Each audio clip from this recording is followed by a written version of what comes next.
let me introduce you to Tina Plain, who is the Managing Executive for Absa Private Wealth and Business Banking. Tina, thank you so much and welcome. Hello to everyone on the line. Thank you so much, Tina, for having joined us. And now at the core of Absa's value proposition is customer centricity, always putting the customer front and center of what we do. Give us your insights in terms of why it was important for us to be having this discussion on the back of the national budget speech. Thanks, Zuki. Yes, our valuable clients and stakeholders who've joined us today know that we are always trying to find engaging platforms for stimulating debate. And we hope that today's session is another such example. So on behalf of Absa, I'd like to extend a very warm welcome to all our guests, panelists and colleagues at our annual Absa AgriBusiness budget session. We know that this year's budget is likely to be one of the most challenging ones in decades, due to the persistent economic pressures and the negative multiplier of COVID-19. So today we'll be introducing an impressive lineup of panelists, and they'll share their insights on what the budget may bring. We'll be focusing on key themes that are underpinned by the realities that played out last year and early this year. Firstly, there's the financial environment. The liquidity crisis at the land bank has severely impacted a key enabler of agriculture. And within the financial services in the arena, we all have a very big role to play to broaden the base of commercial farmers. And it's in our interest to see the land bank succeed. So in the medium-term budget, Minister Mboweni announced a 7 billion rand allocation to the land bank over the next 3 years. And a key outcome of today's speech will be an indication of the timelines associated with this allocation, as this will affect the broader investment climate into agriculture. A second theme is the drafting of the agricultural master plans. These created a joint vision of stakeholders in various subsectors and is a social compact between producers, processors, labour and government providers. So it provides a framework to overcome the strategic challenges facing agricultural subsectors. The poultry master plan has been signed off and currently the agro-processing plan is being developed. So we look forward to seeing how the budget will enable the implementation of these plans. And then on to producer issues. Despite the strong performance of agriculture during 2020, the industry is facing mounting costs, and these will place pressure on margins. They include an increase in the minimum wage, an electricity tariff hike of 15%, and rising oil prices that will see a rise on-farm and processing input costs. And we hope that there are announcements in the budget that provide relief to farmers. And then the final theme, importantly, today is the environment. Despite the good rains recently, the drought in certain regions of the Southern Cape and Karoo is a very stark reminder that environmental factors are a key determinant of business feasibility and financial success in agriculture. So collaboration and debate is very important, as climate is a theme that will require ongoing focus. So we look forward, as I said, to unpacking these themes with you, our very valuable clients and industry stakeholders. And we hope that you will find it an engaging and stimulating platform, and that this debate will prove to you our support of the sectors in which you operate. And so from me, we wish you well and value you making time to consider these important issues as we focus on the reconstruction and reshaping of a more prosperous economy. Thank you. Back to you, Zuki. Now, let me introduce you to our panel of experts who will be making sense of the budget when we get it. That is at 2 p.m., starting off with Ricardo Smith, who is the head of investment strategy at Absa Global Investment Solution. Ricardo, thank you so much for your time and welcome. Hi, Zuki. Thanks indeed for this platform and panel. Looking forward to seeing what the budget has in store, in particular, having a look at how the fiscal deficit has changed. We do know, of course, that it widened quite aggressively last year off the back of the COVID-19 pandemic. However, higher than expected tax revenue looking to see what level of tax revenue government has been able to raise, and how they plan on spending that tax revenue between much needed fiscal consolidation, debt repayment, as well as the much needed vaccine procurement and rollout procedure, and how the government sees economic growth going forward. Thank you. Back to you. We also have on our panel Tabi Ngosi, who is managing partner at African Green Alpha Private Equity. Tabi, always a great pleasure to speak to you, and welcome to you too. Hi, Zuki, and good afternoon, everyone. Zuki, I think today is going to be a difficult budget. There's a lot to achieve with very little resources. Today, I'm expecting to see a lot of creativity from the National Treasury and a lot of out-of-the-box thinking. And the good news is that we had already started to see some of this play out last year, where we saw quite a bit of fancy footwork from the Treasury in dealing with the pandemic, where they had tried to pursue counter-cyclical measures, but also being constrained by a dwindling public purse. So no doubt today, a lot of people will be looking to see whether the finance minister has any more tricks in his bag and looking for some much needed reprieve. In terms of what I'll specifically be looking out for, I want to see whether there is coherence in terms of what the president had announced in his State of the Nation address and the finance minister's funding for the priorities that were announced. Of course, one of those priorities was strengthening the public health system and, getting an efficient vaccine rollout program. And unfortunately, last year we had seen instances where there seemed to be a lack of alignment between the Treasury and the Department of Health, which led to some delays in the procurement of vaccines. So I'm expecting the minister to really highlight to us how we're going to improve the efficiency on this. And again, as Tina mentioned, the land bank is a big concern for the agricultural sector. Investors often use the land bank and its health as a proxy for what is happening in the general investment environment. So its implications run far beyond the entity itself and have large implications for agribusinesses that administer their loans to the emerging farmers that rely solely on it.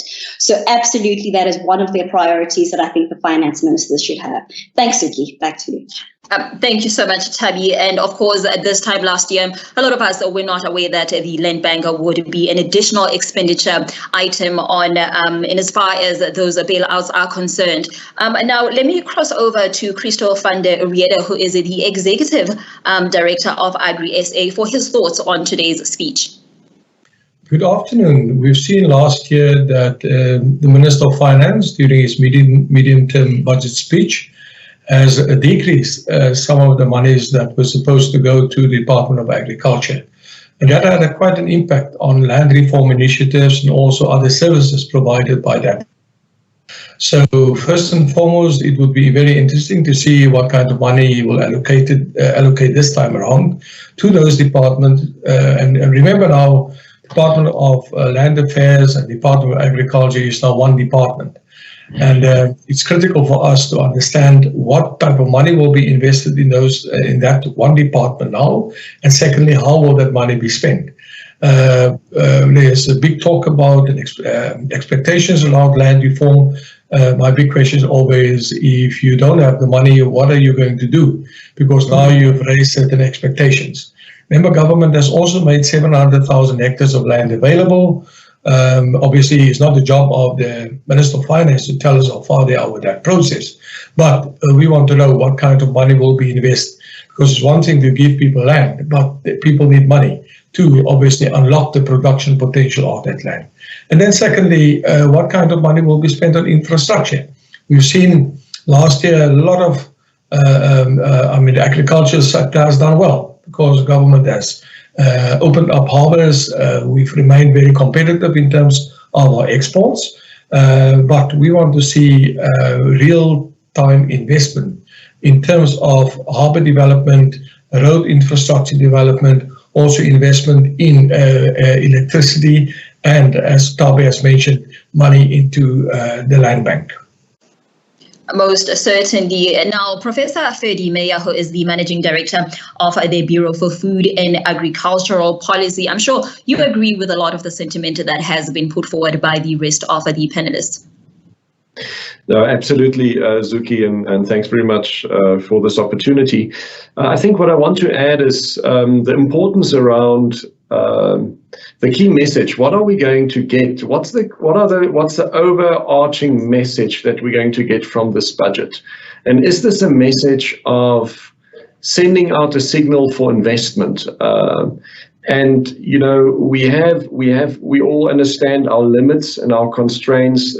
Budgets are extremely under pressure. Economy is growing very slow. The space for increasing taxes is limited, especially in an economy that is not expanding. The amount of funding that's available to inject into the economy is limited. So this coherence, I think, Thaba, you've referred to that, the coherence or the linkage of this to our sonar and to the overall vision. How does this all integrate? Because at the end of the day, we'll really need this alignment. We'll need to tell not only a story, but have a concrete plan for investments to flow.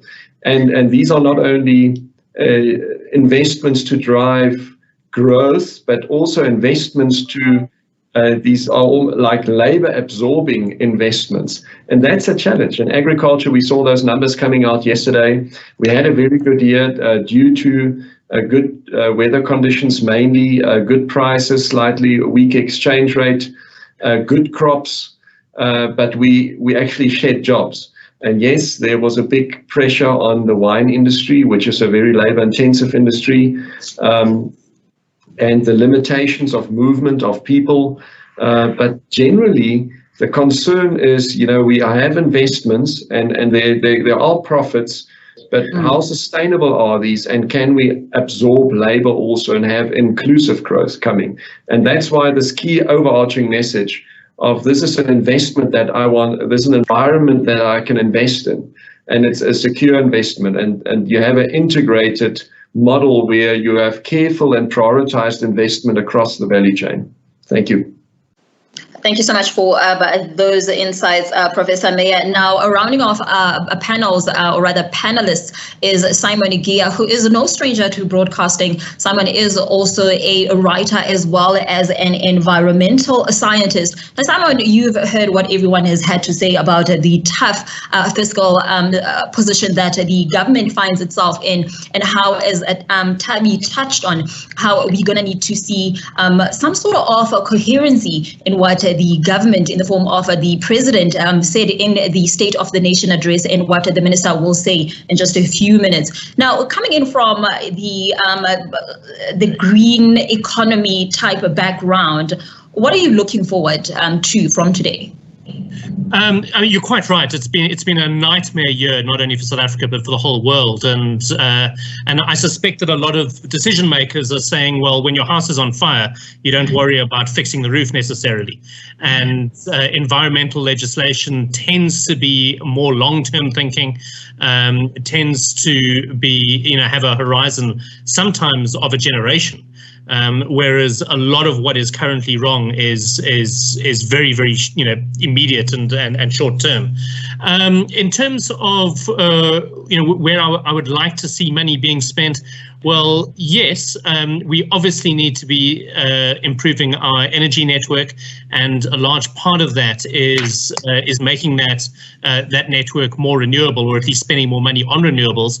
Doesn't really improve our environmental footprint overall, because of course what we're doing is adding extra capacity to our existing network, not necessarily taking existing fossil fuel production offline and replacing it with renewables, rather adding renewables to the network. So that, I'm afraid, doesn't really qualify for me as a greening of the economy, but it is very, very important that we do spend money on things like wind and on solar and on embedded generation, which is a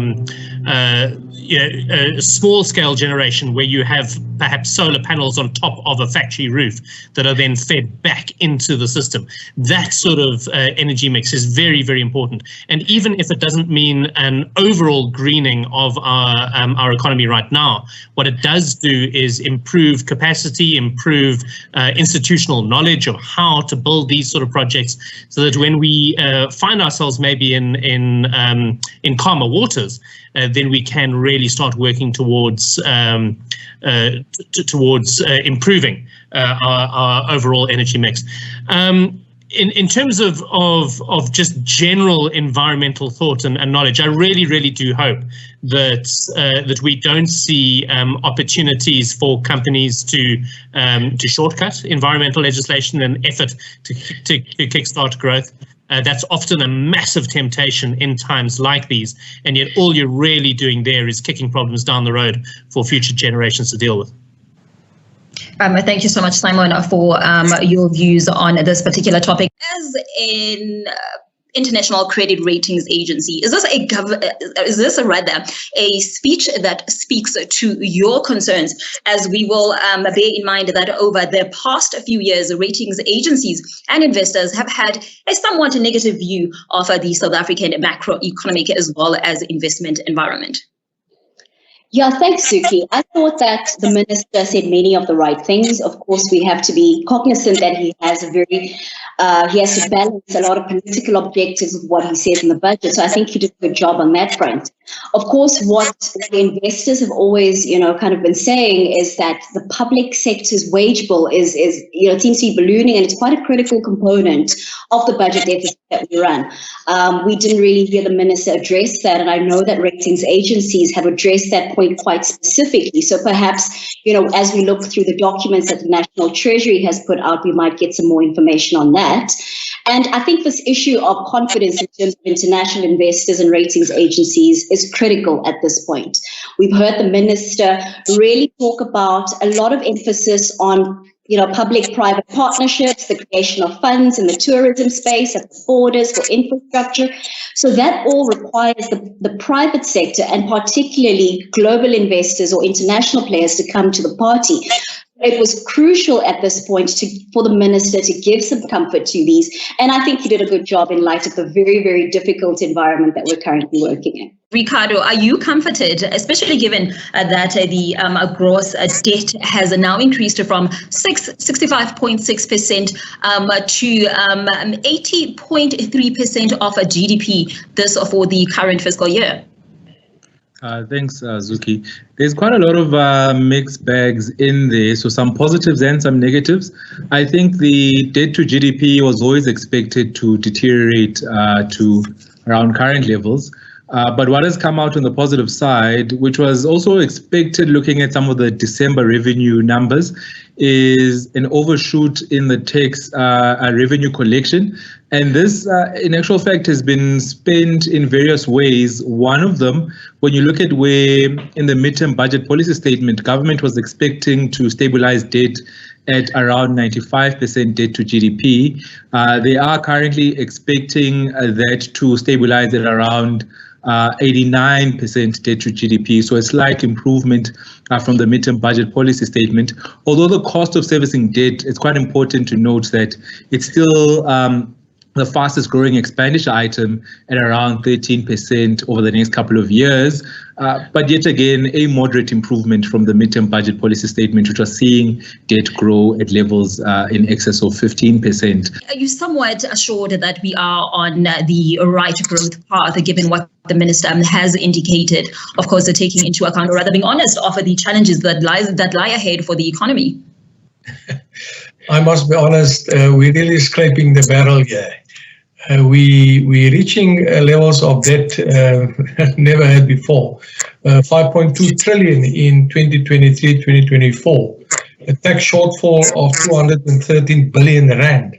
And yes, now we're going for the easy targets. We've seen some taxes increased by 8%, fuel levies increased by 27 cents, and we also see personal income tax increasing by 5%. And unfortunately, it's the soft targets that are now being targeted to put some wine back into the barrel. And for me, that's a very, very big concern. Yes, we certainly welcome the investment in infrastructure. to the tune of 791 billion rand. And obviously, we want to see how this play out in practice.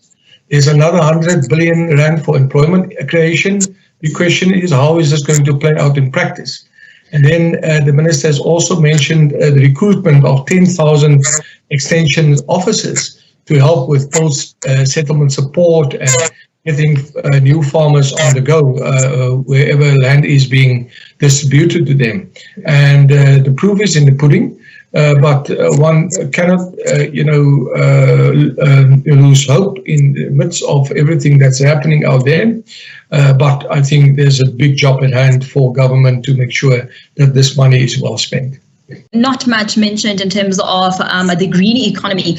Now, as we all know, that a transition to a green economy has the potential to drive sustainable economic growth. Does South Africa have a green economy strategy at all? We do, in that there is a very, very clear effort by governments to spend money on wind and solar power. They are in the fifth window of bids at the moment to get additional wind farms on the go, and another bid is set to open in August. That stuff's all very much bedded into the policy. So I wasn't really expecting too much new to come out of this budget in that regard. I think this was probably a budget that was conservative and careful, and that probably is good news from an environmental point of view. That we're looking at thoughtful governance. I was quite heartened by the 1.7 billion for anti-corruption and for sophisticated anti-crime methods, because environmental law is often prosecuted by someone sitting behind a laptop at a desk. It's not helicopters and guns drawn and that sort of thing. So I'm imagining that type of budget allocation probably helps in terms of strengthening the backbone of environmental legal compliance. I hope so anyway. But generally, yeah, you're quite right. In fact, not even really any mention of electricity or increasing our power supply or our power capacity, anything like that. It was very, very quiet. The government is known to be rather optimistic when it comes to how they forecast our growth, that is. What are your thoughts on this? Is this even feasible? So you're quite right, Zuki. The National Treasury has in the past been accused of being overly optimistic when it comes to their forecast in terms of economic performance. What we heard the minister say this afternoon is that they expect a slight rebound of about 3.3% in this year. And that's not too far off from what a lot of the investment banks have been targeting. So, we've seen economic growth forecast ranging from about 2.5% to say 3%. So I would say it's a pretty good assessment. And I think that there's a lot of realism in that. I was quite encouraged that the minister spoke about or alluded to the impact that COVID-19 could possibly have on that growth forecast. And so the Treasury has increased the contingency reserve from 5 to 12 million, meaning that we will be more ready in this current year to deal with any unexpected COVID-19 related challenges than we were in the previous year. And I think those can have a very, very big impact. So I was quite encouraged to see, in addition to reprioritization towards health spending, that allocation towards the contingency reserve really positions us to be able to meet the growth targets that the Treasury has set. Thank you so much, Tamin. Let's now go through some of the questions that have come through. Just a reminder to you, our audience, to continue to send through those questions using the functionality on your screen. There's a question coming through from the line from Louis, who is rather concerned that we are borrowing money to ensure the well-being of the rest of the continent, when in actual fact, we here at home have struggles of our own. He continues to say that there was no addressing of the increasing of the tax base, just milking the current cow. Your thoughts on that? For sure. I mean, you look at the case of South Africa, the dependency ratio between those who are able to fund revenue has actually been increasing. So there's quite a bit of strain from a tax-based perspective. What was relieving to see in this budget is that there is a bit of tax relief. The minister echoing the sentiments that there isn't appetite for further taxing a strained base. And in terms of, so this is a worry, when you look at the medium-term projections of the fiscal deficit, government is still not expecting it to turn positive, although they are expecting it to narrow. And over the past couple of 10 years, that deficit has been funded by the issuing of more and more debt. And even though we've been projecting a stabilization of debt, it seems when you look at the next 3 to 4 years, we're still expecting the deficit to persist. And, that relationship between expenditure, tax revenue, and economic growth, you really can't run away from it. And I think Tabi mentioned the improvement in economic growth over the short to medium term, which was largely expected from a low base of the contraction of 7% last year.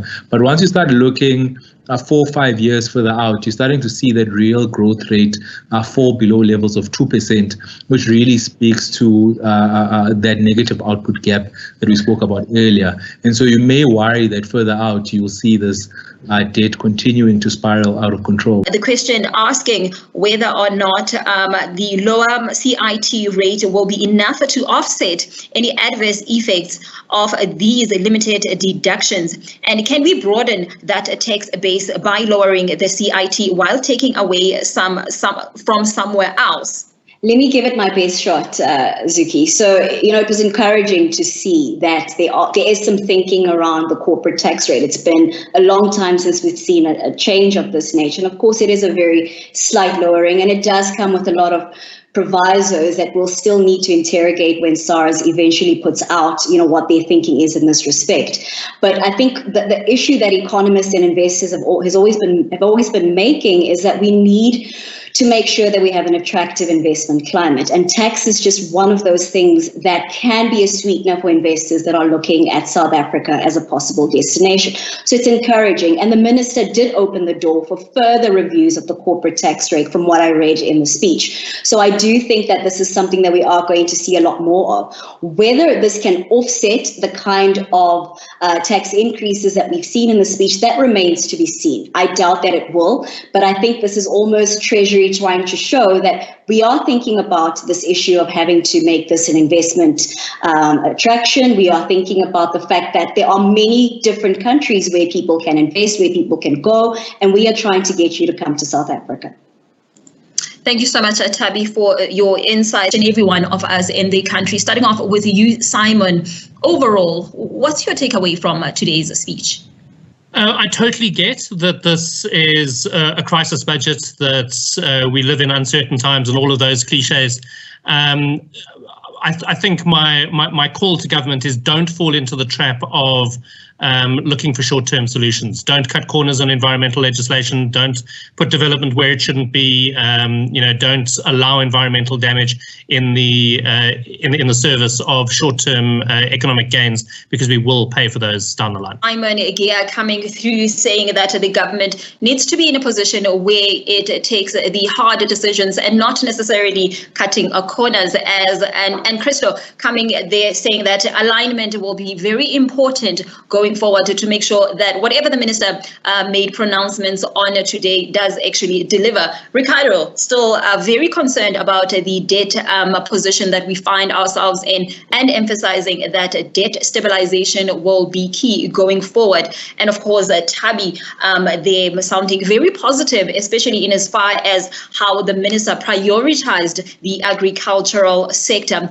Well, there you have it. Our time with you has come to an end. Thank you so much for all the questions that you have sent through. Those we were not able to get to, we will try our best to ensure that those are answered and send back the responses to you.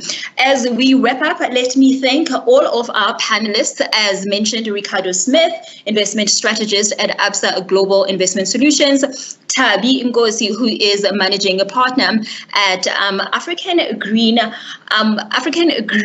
Alpha private equity. Sorry about that, Tabby.